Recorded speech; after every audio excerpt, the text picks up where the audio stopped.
ये JEE advance का हमारा एग्जाम हुआ और पेपर बढ़िया आया।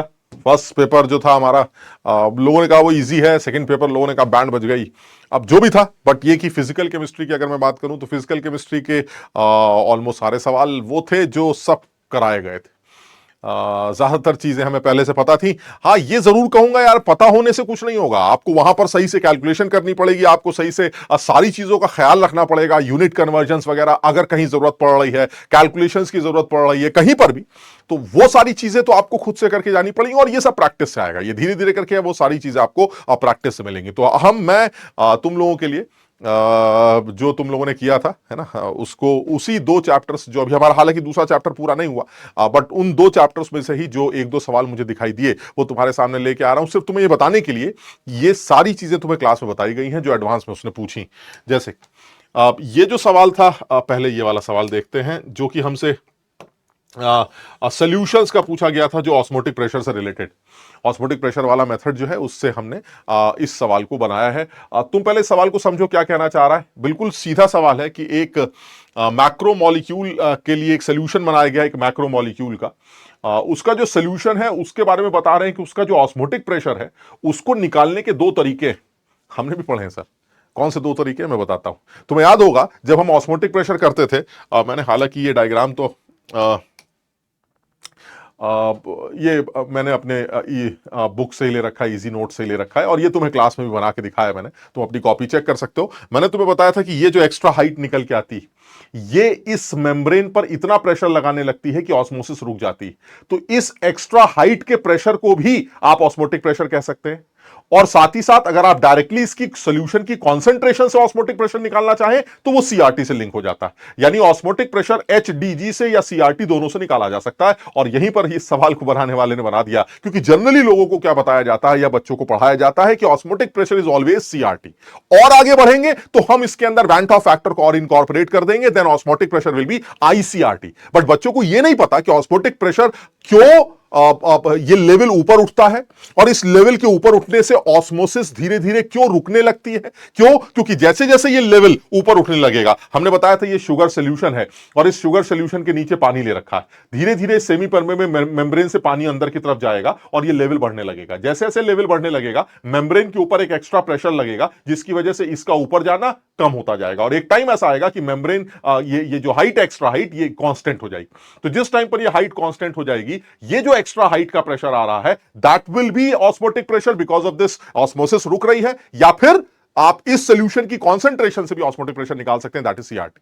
तो मैंने कल भी डिस्कस किया था, आज भी तुम्हें बता रहा हूं, तुम्हारी क्लास में भी तुम्हें बताया था कि यार सारे बच्चे जानते हैं एचडीजी को सीआरटी से इक्वेट कर देंगे। 6 वेरिएबल्स हैं, 6 भी क्यों बोले, जी तो हमें जनरली पता ही होता है, तो एक तरह से देखा जाए तो 5 वेरिएबल है सर, और आर भी हमें पता होता है। आप समझ, आर इज अ कांस्टेंट, तो अल्टीमेटली देखा जाए तो 4 वेरिएबल्स हैं, एक एच है, एक रो है, एक सी है और एक टी है। सर इन चारों में से कोई 3 बता दीजिएगा, चौथा मुझसे पूछ लीजिएगा। और ये चीज तुम्हें क्लास में भी मैंने बताई थी कि भाई ये बहुत सिंपल है और हमसे सवाल पूछा जा सकता है। फिर वही है, बच्चे ये कह रहे थे सर जो पूछा जा चुका है उसके बारे में बात करिए, जो नया पूछा जाएगा उसमें इतनी दिमाग क्यों लगाते हैं। जो नया पूछा जाएगा वही जेई एडवांस का सिलेबस, वही जेई एडवांस की खासियत कि जो कुछ नया हो सकता है सिलेबस से मिलता जुलता वो पूछता है।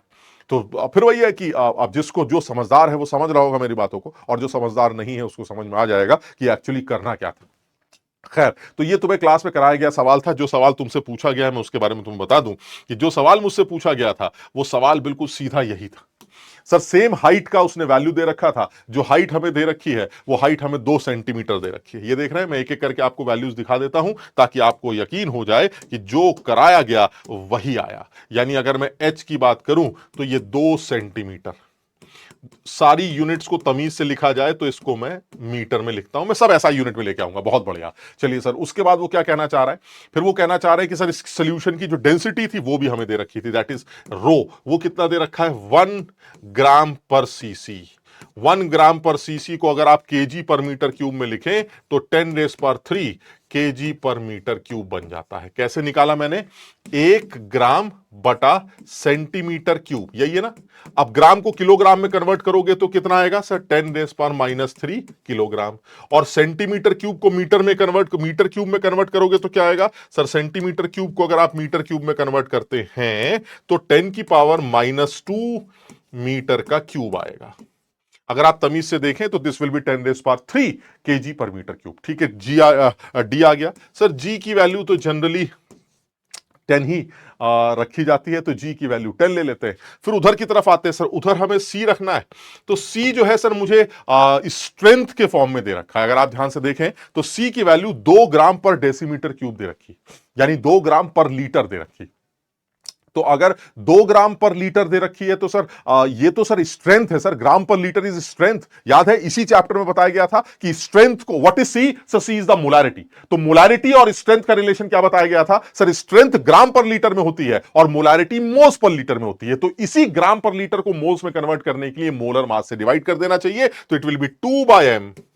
क्लियर है, ये हमारा क्या बन जाएगा 2/m, यानी मोल्स कितने बन जाएंगे 2/m moles per litre cube, यानी ये हमारी आ गई मोलारिटी, मोल्स पर लीटर। बहुत बढ़िया। और आर की वैल्यू तो हमें पता ही है, आर की वैल्यू हमें सवाल में दे रखी है, एसआई यूनिट की बातें चल रही हैं तो ये 8.3 रख देंगे।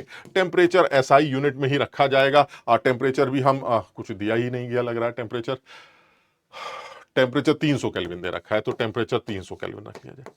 अब आप ये देख लीजिए, आपको एक तरफ से ऑस्मोटिक प्रेशर निकालने का ये तरीका बताया गया था, जो रेयरली ही बताया जाता है। बच्चों को पता ही नहीं होता कि एचडीजी क्या होता है, कहां से आया एच, कहां से आया डी, और तुम्हें डिटेल में इस बारे में बताया गया था। और राइट हैंड साइड में आपने सीआरटी की इक्वेशन लिख रखी है। एचडीजी को सीआरटी से इक्वेट करके कुछ अपना काम जो है वो चलाया जा सकता है। तो एचडीजी को सीआरटी से इक्वेट करके अपना काम कर सकते हैं। हाँ, बस इतना जरूर है कि भाई जो एसआई यूनिट की कहानी है, उस एसआई यूनिट को थोड़ा सा जरूर ध्यान में रखना पड़ेगा। तो अगर आप एसआई यूनिट की बात करें तो मुझे ऐसा लगता है जैसे 2 ग्राम पर डेसीमीटर क्यूब आपने रखा, तो इसको अगर आप लीटर में कन्वर्ट करते हैं तो लीटर में कन्वर्ट करके ही अपनी चीजों को आगे बढ़ाएंगे।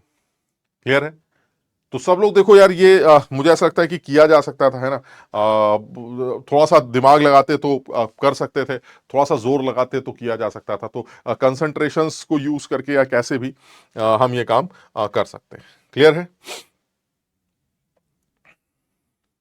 ठीक है, अब इसमें एक चीजों का और ख्याल रखना है। सवाल इसलिए भी अच्छा है क्योंकि एक तो ये कॉन्सेप्ट बच्चों को पता ही नहीं, दूसरा जो मुझे लगता है जो और इंपॉर्टेंट है वो ये है कि इसमें यूनिट कन्वर्जेंस का बहुत ध्यान देना था। तो ये ठीक है सर, ये मीटर हो गया, ये भी मीटर हो गया, ये भी हमारा ठीक है। ये जो हमारा है इसको अगर हम देखें तो ये जो यूनिट आ रही है, इसमें एक डाउट आ रहा है सर, ये लीटर है, litre is not SI unit. तो अगर इसको एसआई यूनिट में कन्वर्ट करना है तो इस लीटर को भी मीटर में ही कन्वर्ट करना पड़ेगा। आप समझ रहे हैं? तो यानी 2/m moles per metre cube में हमें कन्वर्ट करना पड़ेगा, और मीटर क्यूब में लीटर 10⁻³ मीटर क्यूब होता है। तो यानी ये ऊपर जाएगा तो ये 10⁻³ और आ जाएगा, तो ये आ जाएगा मोल्स पर मीटर क्यूब। अब सब कुछ एसआई यूनिट में होगा सर। अब ये सारी चीजें जो है वो एसआई यूनिट में देखने को मिलेंगी, क्योंकि लीटर के अंदर 10⁻³ मीटर क्यूब होने चाहिए। तो अब ये सारी चीजें जो है अब आपको एसआई यूनिट में देखने को मिलेंगी। इसको अगर आप सॉल्व करते हैं तो अब आपका आंसर जो है वो निकल के आएगा। इसमें सारे यूनिट तो आपको पता ही है, सारे यूनिट्स तो एसआई यूनिट में चल रहे हैं। ये भी मीटर हो गया, केजी, ये कुछ मीटर पर सेकंड कुछ होता है, ये तो सर एसआई यूनिट होती है। सर ये भी आपका पहले मोल्स पर लीटर में आ रहा था, लीटर को भी आपने मीटर क्यूब में कन्वर्ट कर दिया, तो नीचे आपने 10⁻³ मीटर क्यूब किया, 10⁻³ का 3 ऊपर चला गया, तो ये बचा। सर ये आर तो ठीक है सर, ये आर तो एसआई यूनिट जूल शूल में चल ही रहा है, तो ये आपका जूल पर केल्विन मोल ये तो चल ही रहा है सर, है ना। और बाकी सारी चीजें तो अल्टीमेटली ऑस्मोटिक प्रेशर सर यहां से भी मिलके आएगा हमें, ऑस्मोटिक प्रेशर सर हमें यहां से भी मिलेगा। इन दोनों ऑस्मोटिक प्रेशर्स को आपस में इक्वेट कर देंगे, यानी HDG is equal to CRT। Sir इससे मस्त CRT के अंदर जो अननोन है सर, इस पूरे खेल में जो अननोन चल रहा है सर, ये मोलर मास, इस मैक्रोमोलिक्यूल का ये मोलर मास चल रहा है। तो इस मैक्रोमोलिक्यूल का जो मोलर मास है सर, ये अननोन है। जब आप दोनों को इक्वेट करेंगे तो ये मोलर मास निकल आएगा। अब इसमें क्या था बताइए आप। अब वही है सर, जनरली बच्चों को पता ही नहीं होता तो वो तो सवाल ही नहीं कर पाएंगे, उनको ये नहीं समझ में हाइट। तुम्हें तो सब कुछ बताया गया था, तुम देख लीजिए। ये तो हालांकि ये स्क्रीनशॉट तो मैंने अपनी बुक का निकाला, बट आप अपनी कॉपी में भी देखेंगे तो कॉपी में भी यही है, कॉपी में भी यही बताया गया, यही डायग्राम बनाया गया और आपको बताया गया है कि देखिए ये, क्योंकि ये नोट्स तो कॉपी के ही। क्लियर है? समझ में आ गया? चलिए सर, अब दूसरी बात पर आते हैं, एक और सवाल की बात करते हैं। इसका स्क्रीनशॉट इसलिए नहीं ले पाया हूं क्योंकि अभी वो टॉपिक चल रहा है हमारा, है ना। हमने वो स्यूडो फर्स्ट ऑर्डर काइनेटिक्स बारे में बात की, हालांकि मैं स्क्रीनशॉट लगा भी सकता था और तुमने ये पढ़ा भी। इस सवाल में देखो क्या कहना चाह रहा है, कहना ये चाह रहा है कि भाई दो रिएक्टेंट आपस में रिएक्ट कर रहे हैं, तो ठीक है सर, दो रिएक्टेंट आपस में रिएक्ट कर रहे हैं तो कुछ ऐसा हो रहा है, अगर आप पढ़ेंगे तो ए और आर जो है ये मिलकर रिएक्ट कर रहे हैं और ये प्रोडक्ट बन रहा है। चलिए ठीक है सर।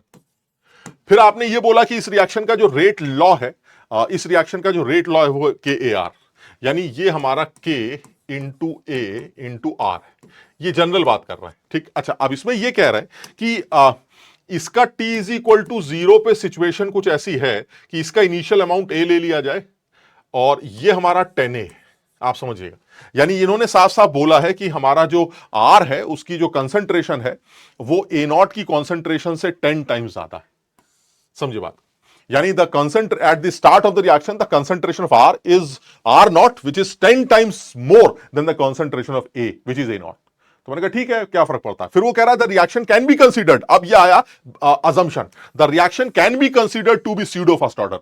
वो कह रहे हैं इसको आप स्यूडो फर्स्ट ऑर्डर मान सकते हैं। मैंने कहा अभी कैसी है, कह रहा अभी तो ये सेकंड ऑर्डर लग रही, लेकिन अगर आर की कॉन्सेंट्रेशन 10 टाइम्स है ए की तो आप अज्यूम कर सकते हैं कि ये स्यूडो फर्स्ट ऑर्डर है। हमने कहा देखिए ऐसा हमें ये नहीं पढ़ाया गया है, हमें ये नहीं पढ़ाया गया कि स्यूडो फर्स्ट ऑर्डर अज्यूम कर सकते हैं। हमें ये बताया गया कि अगर आर की कॉन्सेंट्रेशन को चेंज नहीं देख पा रहे हैं आप तो इसको स्यूडो फर्स्ट ऑर्डर माना जाता है। यानी अगर आर की कॉन्सेंट्रेशन ए के रिस्पेक्ट में बहुत ज्यादा है, 100 गुनी 200 गुनी ज्यादा, तो फिर भी समझ में आता है। या फिर आप कुछ भी कर लें, आर की कॉन्सेंट्रेशन में कोई चेंज ही नहीं है, जैसे आपने देखा था वाटर हाइड्रोलिसिस के दौरान वाटर की कॉन्सेंट्रेशन थ्रू आउट कॉन्स्टेंट थी, H प्लस की कॉन्सेंट्रेशन थ्रू आउट कांस्टेंट थी क्योंकि वो कैटलिस्ट था। तो मैंने कांस्टेंट वैल्यू को इकट्ठा करके एक नया pseudo order first order kinetics का रेट कांस्टेंट बनाया के डैश।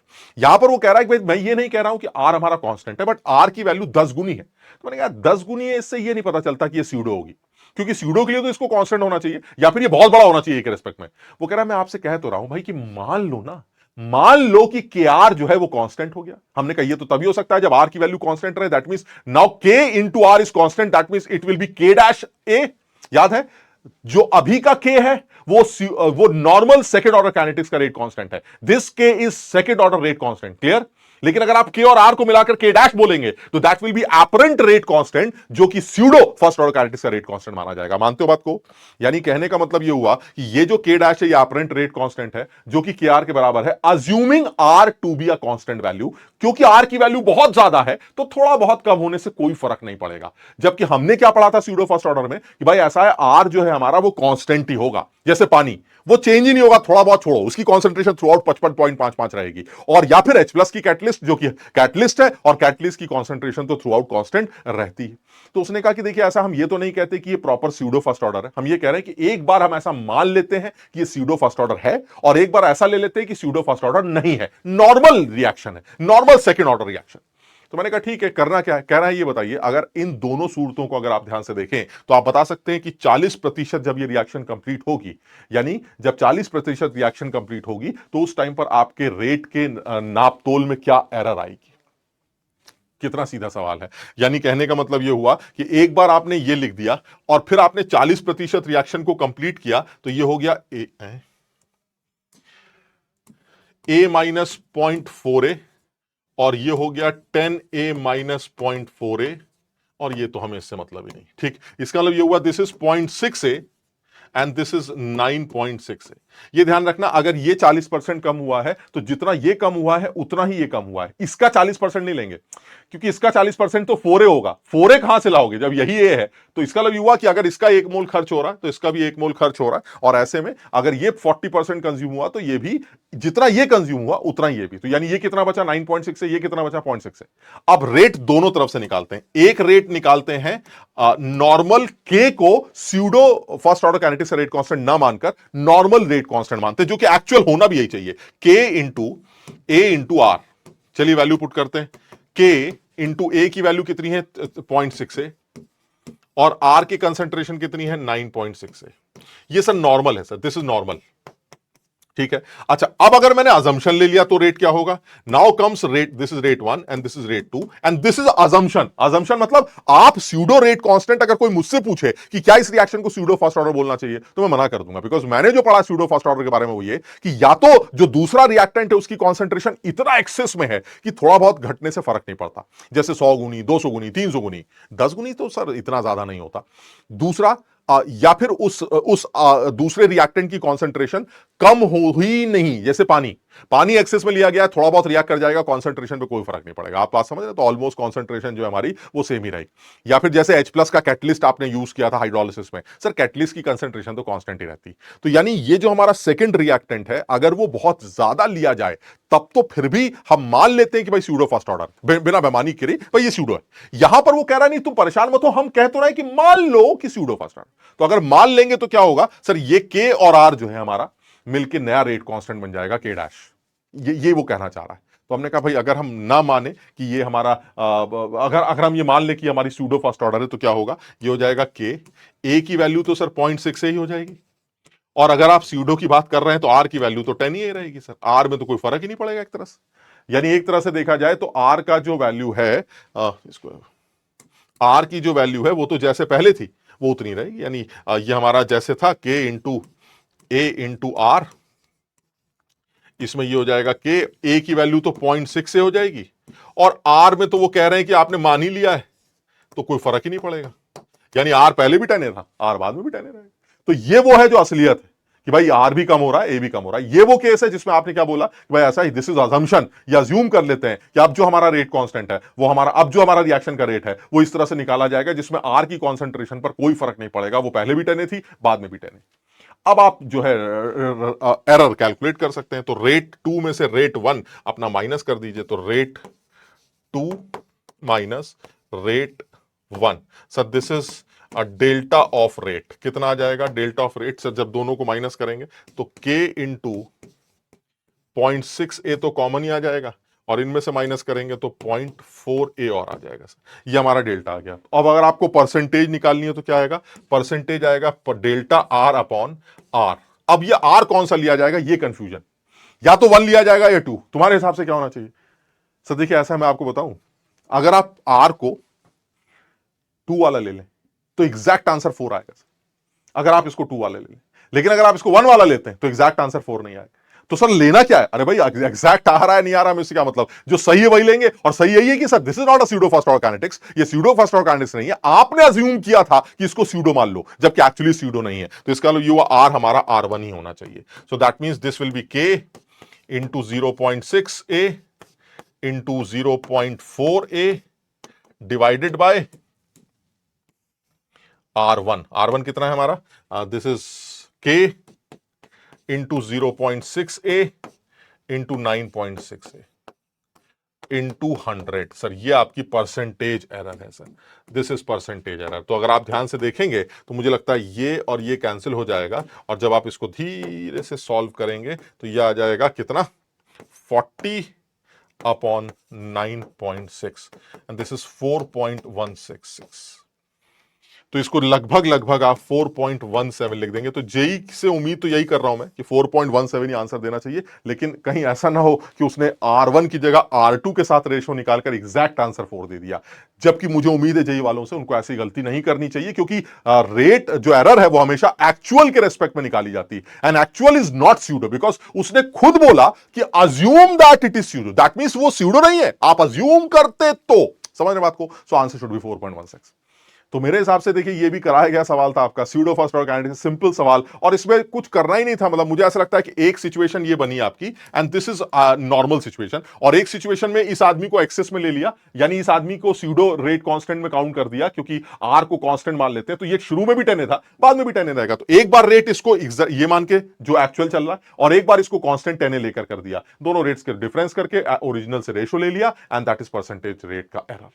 तो ये तुमको बताना चाह रहा था, है ना, कि भाई सवाल जो है बड़े सीधे थे और करे जा सकते थे। तो थोड़ा सा लग के कोशिश करो, भरोसा रखो, जो तुम्हें कराया जा रहा है वही पूछा भी जा रहा है। अभी मैंने इलेक्ट्रोकेमिस्ट्री क्योंकि तुमने पढ़ी नहीं, तो इलेक्ट्रोकेमिस्ट्री के भी तुम्हें दो सवाल दिखाता जो उन्होंने पूछे थे। सब क्लास के नोट से मिल जाते, तुम्हें सब क्लास के नोट से मिल जाते। तो अब सॉलिड स्टेट, मुझे हैरानी, हम सॉलिड स्टेट जिस लेवल पर तुम्हें पढ़ाएंगे, अब तुम हैरान ही रह जाओगे कि यार हमने तो दुनिया भर की जगह ढूंढ लिया, जो आप बता रहे हो वो तो कहीं होता ही नहीं है। पता नहीं आप बता जो रहे हो वो होता भी है कि नहीं होता। तो तुम्हें ऐसी ऐसी इंफॉर्मेशन उसके अंदर दूंगा सॉलिड स्टेट, क्योंकि ये मेरा दिल के सबसे करीब चैप्टर माना जाता है, मैं इसको सबसे ज्यादा पसंदीदा चैप्टर मेरा माना जाता है। तो मैं खुद एहसास करता हूं कि यार इस चैप्टर में कितना कुछ है सोचने के लिए। उन्होंने जो सवाल पूछा वो सवाल शायद हमारे किसी लेक्चर की शुरुआत का पहला सवाल होगा, मतलब समझ आप, बिल्कुल सीधा एकदम। तो वो हैरानी थी। तो बहरहाल जो भी है, अगर कायदे से पढ़ा जाएगा तो एडवांस लेवल के भी सारे सवाल तुम्हें कॉपी से मिल जाएंगे, सारे सवाल कॉपी से मिल जाएंगे। हालांकि ये मैं कहना इसलिए नहीं चाहता क्योंकि तुम्हारे ऊपर कोई प्रेशर नहीं डालना चाहता, है ना, मैं कोई प्रेशर नहीं डालना चाहता कि कॉपी करनी है, या फिर अगर कॉपी में कुछ छूट गया तो हमें इसका मतलब कुछ कमी रह गई, ऐसा ऐसा कुछ नहीं कह रहा हूं, कोई प्रेशर नहीं डाल रहा हूं, बट तुमको सिर्फ ये बोल रहा हूं कि जो कराया जा रहा है भरोसे के साथ उसको करते रहो, प्लस अपना सवाल लगाते रहो, प्रैक्टिस करते रहो, गुणा भाग पर ध्यान दो, आप अपना अब ये जो यूनिट कन्वर्जन्स वगैरह इन पर कॉन्सेंट्रेट करो। अब मुझे लगता है अपने मतलब भर के सवाल निकाले जा सकते हैं, बढ़िया सिलेक्शन लिया जा सकता है ना, तो कर लो, इसको तैयार कर लो। ठीक।